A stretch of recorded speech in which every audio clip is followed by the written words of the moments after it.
Hi, Brandon here. I'm excited this week to talk to you about Chapter 4, Identifying and Honoring Your Kids' Strengths.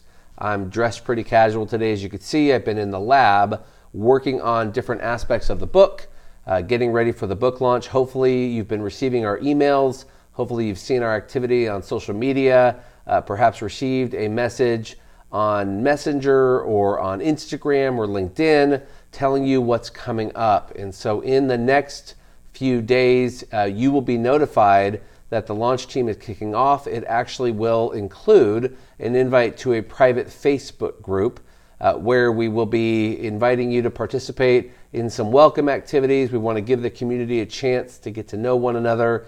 And then Anna LeBaron, our launch team manager, will be taking over and helping us all understand our missions that we will get to go on together between now and June 4th. That's the official launch of the book. And then 2 weeks after that, we will keep going. So we appreciate all of you signing on for the launch team adventure. I have been promised it is no more than a 10 to 15 minute a week time commitment.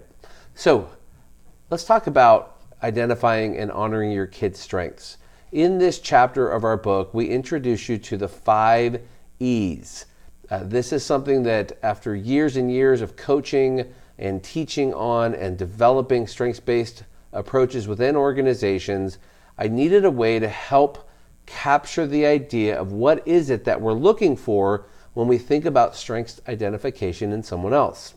The 5 E's are a way that first we can identify the strengths within ourselves, and then we can start to look at them within another person, in this case specifically talking about our kids. So in thinking about strengths, let's start with a simple question. I appreciate the way Marcus Buckingham boiled down a strength to something that makes a person feel strong when they've completed it. So literally, we try to ask our kids every day when they come home, what did you do today that made you feel strong? And the answer to that question gives us insights and information into these 5 E's. So here we go. Number 1 is enthusiasm. I want you to think about an activity that you do that you find that you look forward to doing, meaning you will make time for this. You will look for ways to engage in this activity. For my 11-year-old son, David, that's reading. He loves to read. He will make time, find time. We find him nestled up on a couch somewhere, tablet in hand, turning pages of a book series that has particularly caught his interest. Enthusiasm, making time for something. Number 2, easy or ease. What is it that comes natural? What is it that a person picks up quickly? They seem to just know the steps. The steps almost disappear and they fill in the blanks and can begin to work in that area with great consistency and almost what looks like very little effort with a high return. So for yourself, think about what is it that you look forward to doing with enthusiasm and what comes easy as a result. Now, number 3, we find that this particular indicator separates areas where we might find interest and we might think it comes easy, but it doesn't cross over to this 3rd phase until it's been recognized by others, and that's excellence. When something has transitioned from just being we look forward to it comes easy to now, wow, other people are saying you're really good at that. Our 7th child, our youngest, Daniel, we talk about this in our book. He's probably of the 7, one of the most gifted athletically. I mean, he's very coordinated, just amazing eye-hand coordination. He's had that acknowledged since he was very young.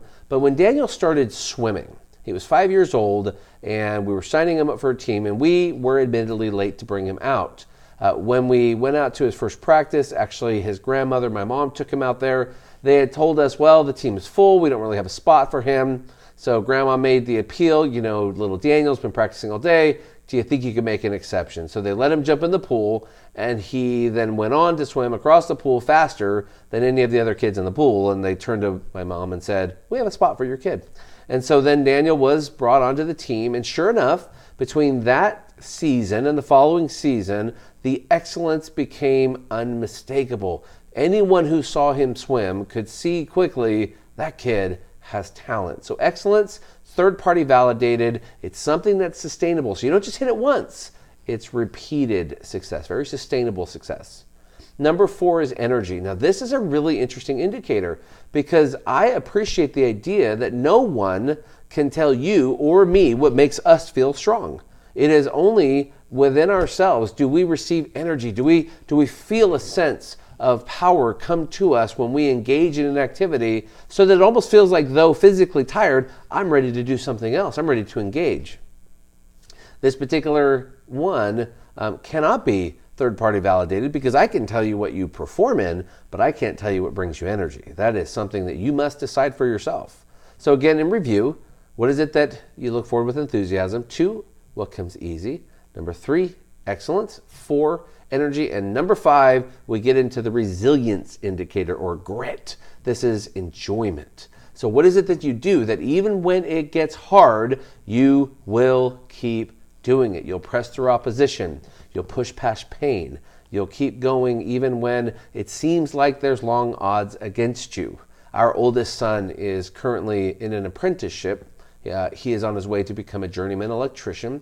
And along the way, between schooling that he's required to take and the jobs that he works, there's times where he doesn't feel like being at work in the times that he's supposed to be there doing the work. But because there is such an enjoyment of what he's doing, he's engaging in this activity, it's giving him energy, it's come natural, very easy, he pushes past that opposition to continue to see his marks come back to him with excellence.